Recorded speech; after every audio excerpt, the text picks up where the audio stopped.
إن الحمد لله الذي لم يزل عالما قديرا حيا قيوما سميعا بصيرا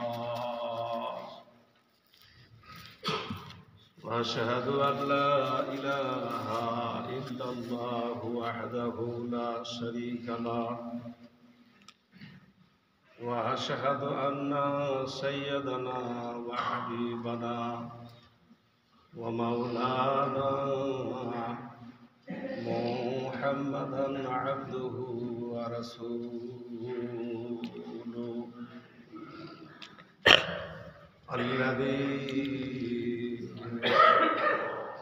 أرسله بالحق بصيرا ونذيرا وداعيا إلى الله بإذنه وسراجا منيرا أما بعد أعوذ بالله من الشيطان الرجيم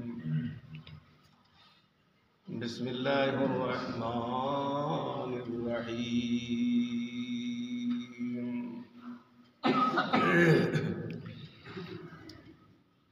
قاف والقرآن المجيد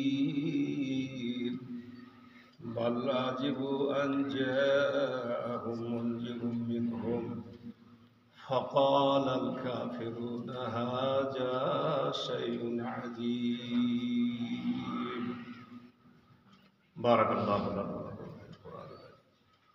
ونافعنا وإياكم في الآيات الذكر الحكيم إنه تعالى جواد كريم مالك بر رحيم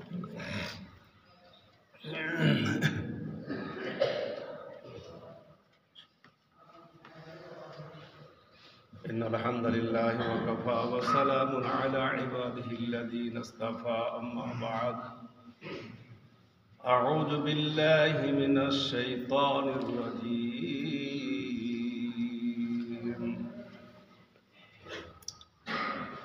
بسم الله الرحمن الرحيم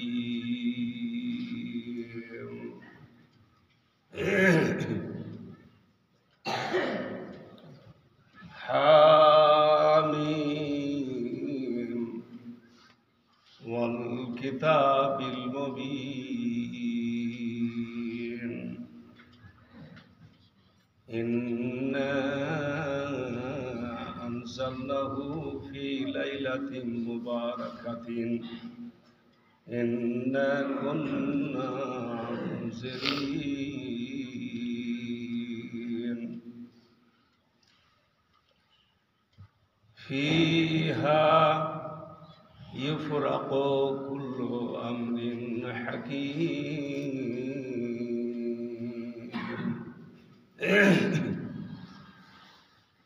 وقال تعالى في كلامه المجيد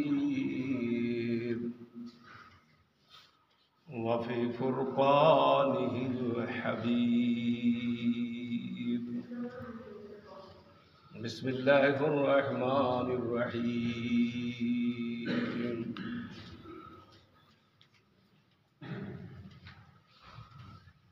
إنا أنزلناه في ليلة القدر إلى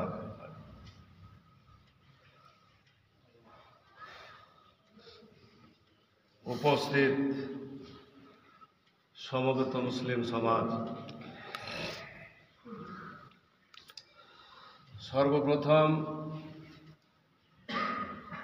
আল্লাহ পাক রব্বুল আলামিনের সংক্ষেপে শুকরিয়া জ্ঞাপন করছি। সকলেই পড়ুন আলহামদুলিল্লাহ। অতঃপর তার প্রেরিত নবী সৈয়দুল মুরসালিন রাহমাতুল লিল আলামিন হযরতে মুহাম্মদুর রাসূলুল্লাহ, সকলেই পড়ুন সাল্লাল্লাহু আলাইহি সাল্লামের প্রতি শত সহস্র দরুদ ও শান্তির ধারা অবতীর্ণ হোক। আল্লাহুম্মা সাল্লি আলাইহি আল্লাহুম্মা বারিক। আজকে আপনাদের সম্মুখে সূরা আদ-দুখান প্রথম থেকে 4 নম্বর আয়াত, 1, 2, 3, 4 নম্বর আয়াত পাঠ করেছি। আর সূরা কদরের প্রথম আয়াতটা পাঠ করেছি।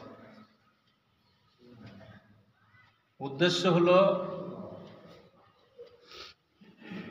বর্তমান যে চান্দ্র মাস চলছে আমাদের, এটা হচ্ছে শাবান মাস। শাবান মাস আজকে 15 তারিখ, তাই তো সম্ভবত শাবান মাসের আজকে 15 তারিখ। আর 14-15 দিন পরেই আমাদের সামনে আসবে পবিত্র মাহে রমজান। তাই আপনাদের সম্মুখে এই শাবান মাসের ফাজিলাত এবং গুরুত্ব মহত্ব সম্পর্কে কিছু আলোচনা করব ইনশাআল্লাহুর রহমান। যেহেতু এর আগেই শাবান মাসের ফাজিলাত সম্পর্কে আলোচনা করা দরকার ছিল, কিন্তু যাই হোক, শাবান মাস আমাদের কাছ থেকে 15টা দিন, 14 দিন বিদায় নিয়ে 15 দিনে আমরা পদার্পণ করেছি। আর সামনে কিছুদিন সময়, তারপরে পবিত্র রমজান মাস আমাদের আসবে। সেই রমজান মাসের গুরুত্ব, মাহাত্ম্য, ফজিলত, বরকত সম্পর্কে ইনশাআল্লাহ আলোচনা হবে। কিন্তু বর্তমান মাস শাবান মাস। এই শাবান মাসের কিছু ফজিলত আছে। এই শাবান মাসের ফজিলত সম্পর্কে আপনাদের জ্ঞাতার্থে কিছু আমি অবগত করতে চাই। আল্লাহ পাক বলছেন,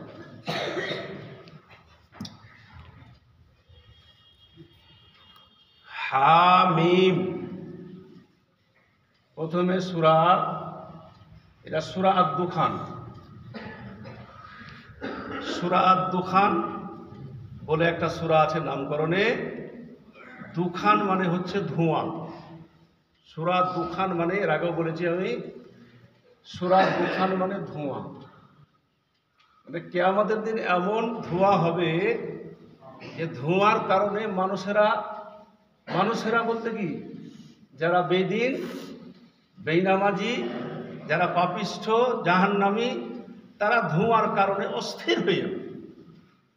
যেমন একটা উদাহরণ দিই, আমরা গোহাল ঘরে সাঁঝাল দিয়ে থাকি। সাঁঝালটা দিলে যদি অতিরিক্ত ধোঁয়া হয়ে যায় ঘরে, তা আপনি আর ওই ঘরের মধ্যে দাঁড়িয়ে থাকতে পারবেন না। ধোঁয়ার কারণে কখনো আপনি বেরিয়ে পালাবেন বাইরে, মানে ধোঁয়ায় আপনি অস্থির হয়ে যাবেন। তো এই ধোঁয়া, আগুনের ধোঁয়া যদি এত আপনাকে অস্থির করে তুলে, তাহলে কিয়ামতের দিন ওই ধোঁয়া কতটা অস্থির করে তুলবে আপনি। আল্লাহ পাক বলছেন হামিম। হামিম শব্দের, এটাকে হুরুফে মুকাত্তাআত বলা হয়, তার মানে কাটা কাটা শব্দ।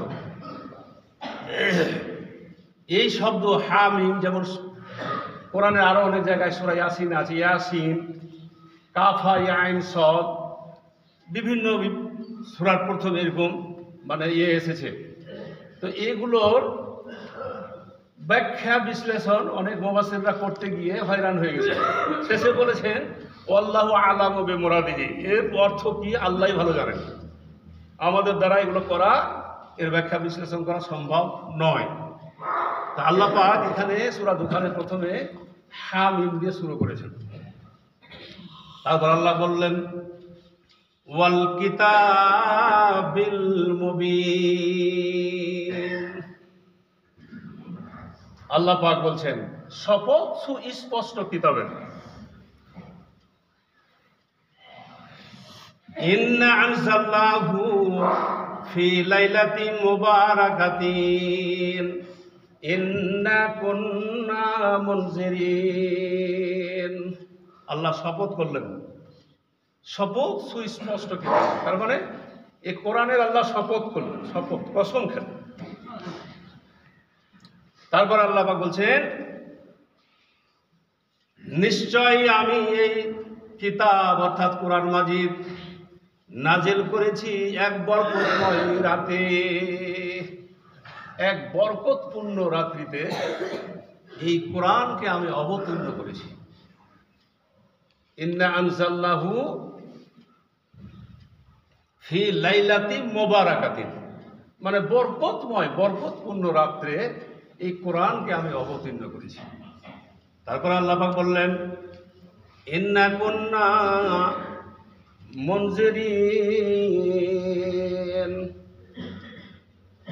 নিশ্চয় আমি সতর্ককারী। সুস্পষ্ট কথা, আল্লাহ পাক বলছেন যে নিশ্চয় আমি হলাম সতর্ককারী। তারপরে আল্লাহ পাক বললেন ফিহা ইফরাকু কুল্লু আমরিন হাকিম। ফিহা ইফরাকু, ইফরাকু শব্দের অর্থ হলো এ রাতে আমি প্রত্যেক প্রজ্ঞাময় কাজের চূড়ান্ত ফয়সালা করে থাকি। ইফরাকু মানে চূড়ান্ত ফয়সালা।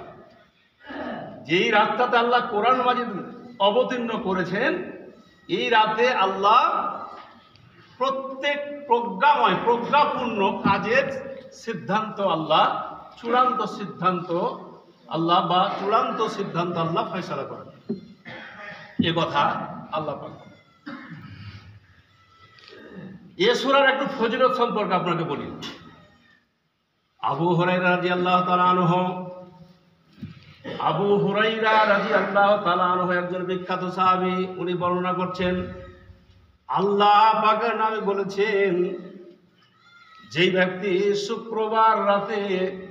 শুক্রবারের রাতে সূরা দুখান পাঠ করবে, সকাল হওয়ার পূর্বে তার সমস্ত পাপ রাশিগুলোকে আল্লাহ ক্ষমা করে দিবেন, মাফ করে দিবেন। সূরা দুখানের ফজিলত সম্পর্কে অনেক ফজিলত আছে, দুটো মাত্র বলছি আপনাকে।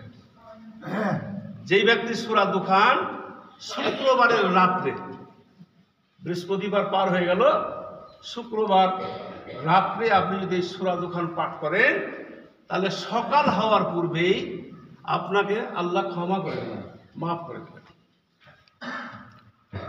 হযরতে উমামা রাদিয়াল্লাহু তাআলা আনহুর রিওয়ায়াতে আছে যেই ব্যক্তি শুক্রবার রাতে অথবা দিনে এই সূরা দুখান পাঠ করবে, শুক্রবার রাতে অথবা দিনে এই সূরা দুখান পাঠ করবে, আল্লাহ রাব্বুল আলামিন তার জন্য জান্নাতে একটা গৃহ নির্মাণ করবে,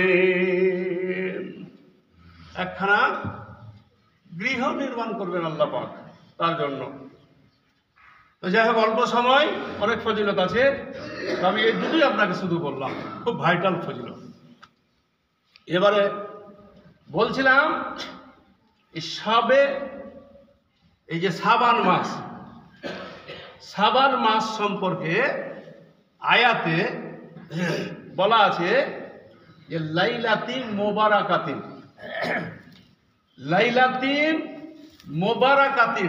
তার মানে বরকতময় রাত বলতে লাইলাতুল কদরের রাতকে বোঝানো হয়েছে।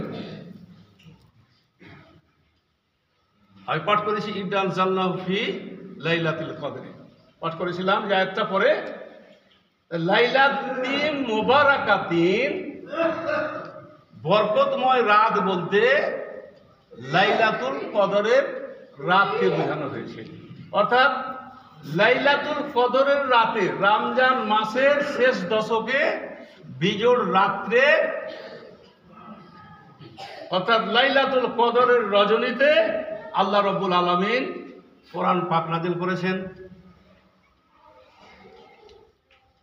আল্লাহ রাব্বুল আলামিন এক দফাতে সমস্ত কোরআন নাযিল করে, এক দফাতে সমস্ত কোরআনকে নাযিল করে আল্লাহ রাব্বুল আলামিন লাউহে মাহফুজে সংরক্ষণ করেছিলেন। লাউহে মাহফুজে এক দফাতে আল্লাহ রাব্বুল আলামিন কোরআন অবতীর্ণ করে লাউহে মাহফুজে আল্লাহ পাক। তারপরে লাউহে মাহফুজ থেকে আল্লাহ রাব্বুল আলামিন দুনিয়ার আকাশে এমন একটা জায়গা আছে, যেই জায়গাটার নাম হলো বাইতুল ইজ্জাহ। এই বাইতুল ইজ্জাতে ওই লাউহে মাহফুজ থেকে আল্লাহ রাব্বুল আলামিন এই বাইতুল ইজ্জাতে কোরআন মাজিদকে রাখেন। আর কালে কালে, যুগে যুগে, সময়ে সময়ে কখনো 2 আয়াত, কখনো 3 আয়াত, কখনো একটা ছোট্ট সূরা, এই করে করে নবী সাল্লাল্লাহু আলাইহি সাল্লামের 23 বছরের জিন্দেগিতে এই মুকাম্মাল কোরআনকে অবতীর্ণ করেছেন। মুকাম্মাল কোরআনকে আল্লাহ পাক অবতীর্ণ করে দিলেন আল্লাহ নবীর উপরে। এবারে আমি যে বলছিলাম লাইলাতি মুবারাকা, লাইলাতি মুবারাকা, এইটাকে কেউ কেউ শাবান মাসের মানে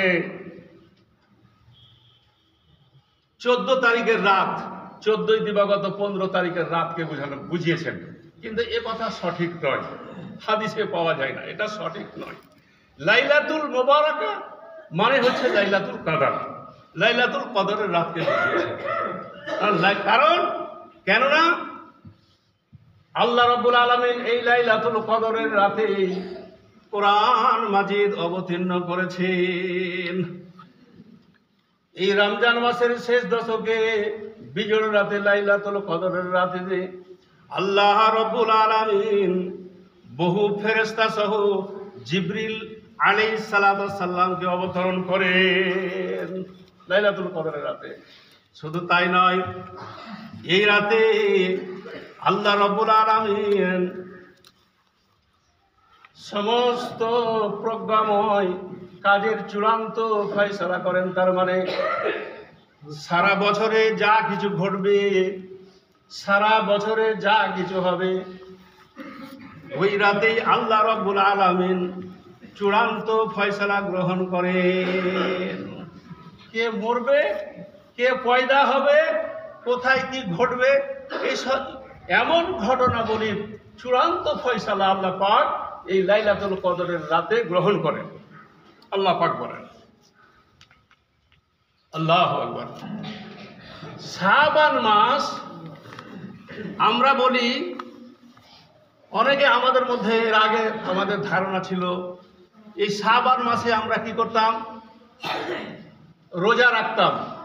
শাবান মাসে 14ই দিবাগত 15 তারিখের রাতে আমরা রোজা রাখি, এমন কোনো দলিল সহি হাদিসে পাওয়া যায় না।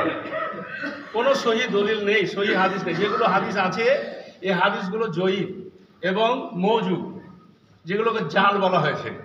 তবে আমি যতটা অধ্যয়ন করেছি, হাদিস ঘেটে দেখেছি, আমার ছোট্ট জ্ঞানে আমি 2খানা সহি হাদিস পেয়েছি। সেই 2খানা হাদিসকে আল্লামা নাসিরউদ্দিন আলবানী সহি বলেছেন, তার সনদ সহি বলেছেন। সেই হাদিস একটা আমি আপনাকে তুলে ধরছি। আল্লাহ পাকের নবী এই শাবান মাসের 14ই দিবাগত 15 তারিখের রাতে আল্লাহ পাকের নবী হযরতে আয়েশা সিদ্দিকা রাদিয়াল্লাহু তাআলা আনহা হুজরাত থেকে তিনি বের হয়ে জান্নাতুল বাকিতে চলে গেছেন। আয়েশা ঘুম ভেঙে খোঁজাখুঁজি করছেন নবীকে, নবীকে পান না।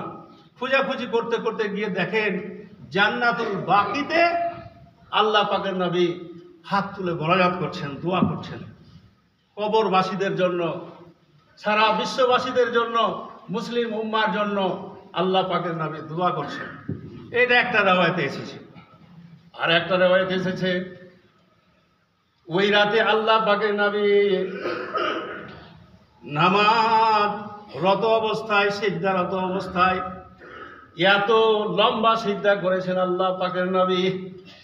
হযরত আয়েশা সিদ্দিকা রাদিয়াল্লাহু তাআলা আনহা বলছেন, এত সিজদা লম্বা, এত সিজদা লম্বা, আমি মনে করলাম যেন নবীর ইন্তেকাল হয়ে গেছে।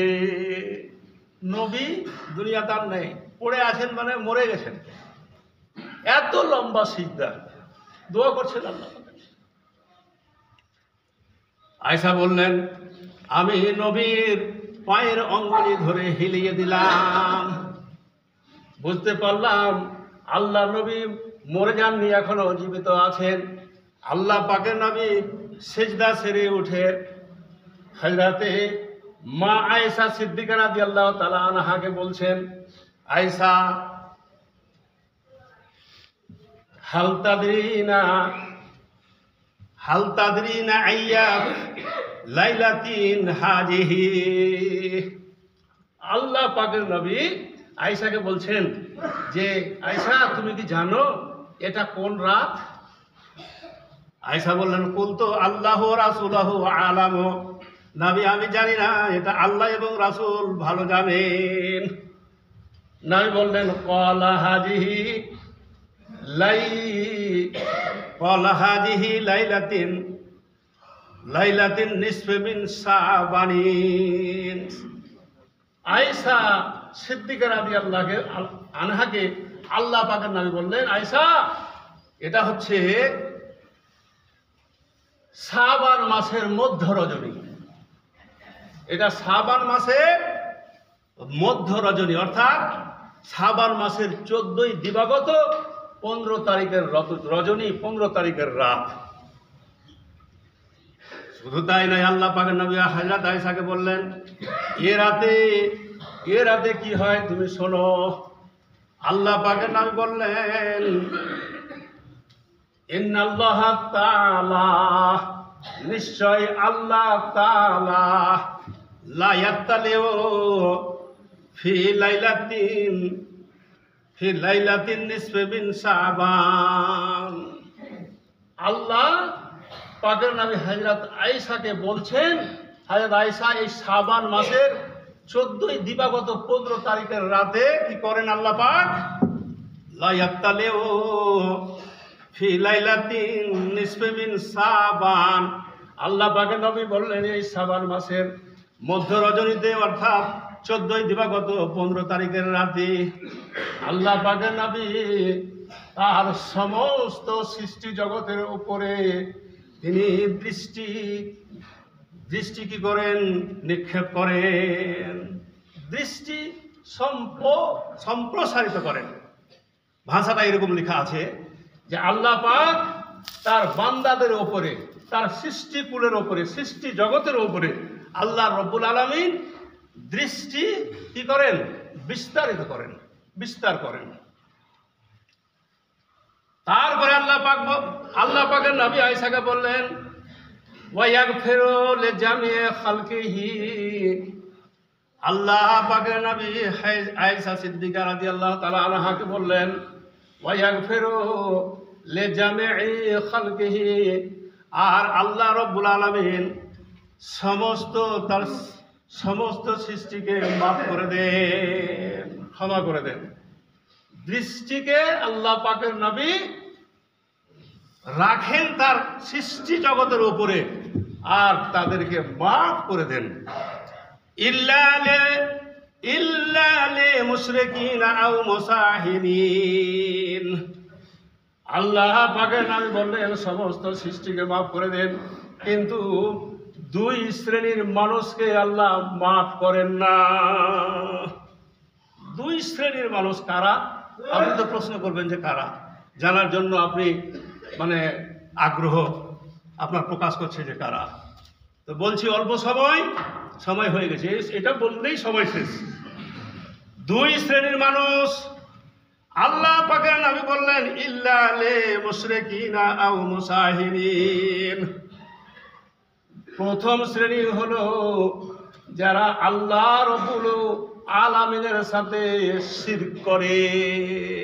শিরক, সমস্ত গুনাহ মাফ হয়ে যাবে। আপনি নামাজ পড়েননি, আল্লাহ আপনাকে হয়তো মাফ করে দেবেন। আর কোনো পাপ করেছেন, মাফ হয়ে যাবে। কিন্তু হাদিসে আল্লাহ রাসূল বলছেন যে দুই শ্রেণীর মানুষকে মাফ করবে না। তার মধ্যে এক শ্রেণী হচ্ছে যে মুশরিক, যারা আল্লাহর সাথে অন্যকে অংশীদার বানিয়ে দেয়। আমাদের মধ্যেও মানে অজান্তেও হয়তো শিরক হয়ে যায়। শিরক থেকে আমরা যেন বেঁচে থাকতে পারি, শিরক থেকে যেন আমরা মুক্ত হতে পারি। যদি শিরকের গুনাহ থাকে তাহলে আল্লাহ আপনাকে মাফ করবেন না। কার কথা এটা? নবীর কথা। দ্বিতীয় নম্বর বললেন আও মুসাহিনিন, আর যারা হিংসু, যারা হিংসা বিদ্বেষ ছড়িয়ে বিবাদ লাগায়, ঝগড়া লাগায়, গন্ডগোল লাগায়। হিংসুক, হিংসা আমাদের মধ্যে আছে না নাই? সমাজের মধ্যে আছে হিংসুক, আর অনেক হিংসুক আছে। একজনকে দেখে আর একজনের খালি গা জ্বলবে, এমনি ডোয়েলার পুরা ডোহে মরি হমাখাই করবে। একটা মৌলবী সাহেব হাঁটছে বা একজন কেউ হাঁটছে, গলা খা করে দিল, হিংসার চোটে। কারণ যদি একটু কেউ ভালো খায় তাহলে ওর ওপর হিংসা হবে। কেউ যদি তুমি জমি জায়গা কিনতে পারে, ওর ওপরে খুব হিংসা করবে। তাহলে ছেলে একটা পড়াশোনা করে ভালো জায়গায় পৌঁছে গেছে, ওর উপরে হিংসা করবে। এই হিংসুক, এই হিংসা যদি থাকে, হিংসা, তাহলে হিংসুককে আল্লাহ ক্ষমা করবে না, মাফ করবে না। এক জমায় হবে না। সামনে জমাতে আরো কিছু কথা বলবো এই শাবান মাসের ফজিলত সম্পর্কে, গুরুত্ব মহত্ব সম্পর্কে। আর একটা ভাইরাল হাদিস থেকে গেল, সময় হয়ে গেছে আর আমি আগাদিকে বাড়তে চাই না। কথাটা হলো এরকম যে রমজান মাসের ফজিলত আছে। রমজান মাসে আপনি শুধু শাবান মাসে, শুধু শাবান মাসের এই রোজা নয়, আমরা যে রোজাগুলা করে এসেছি এটাই সব ভুলভাল করেছি। এগুলো আমরা আগে এতটা আমাদের রিসার্চও হয়নি, আমরা জানতেও পারিনি, আমরা মানে সঠিক জায়গায় পৌঁছিনি। এই রোজা করা, একদিন রোজা করবে 14 দিবাগত 15 তারিখের রাত, এটা নয়। আইয়ামে বীজের রোজা আছে, হাদিসে, সহিহ হাদিসে এসেছে। আইয়ামে বীজ অর্থাৎ চান্দ্র মাসের আপনি 13, 14, 15 রোজা রাখেন।